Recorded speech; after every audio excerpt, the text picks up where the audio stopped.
เควันนี้ผมจะมาเล่น Minecraft โอ้ไก่มืดไปดีกว่าแล้วบ้านอยู่ไหน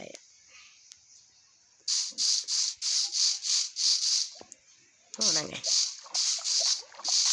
บ้านแสนสุขแล้วทำไมมันแหลกจังวะเฮ้ยโคตรแหลกเลยเฮ้ยอะไรวะผมต้องเข้าไปนอนก่อน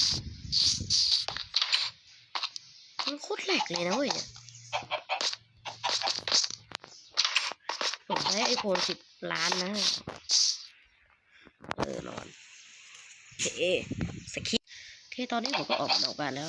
ผมจะหาเหมืองทำอะไรสักอย่างเพราะผมมีแค่ลาวาซึ่งผมจะไปประตูเนเธอร์ซึ่งผมต้องหาน้ำไม่สิผมต้องหาเหล็กมากกว่าเหล็กผมหมดแล้ว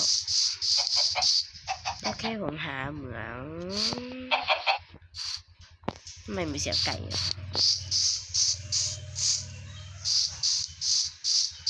นี่เหมืองตรงนี้เลยใหญ่มากเสียงอะไรวะ What โอเค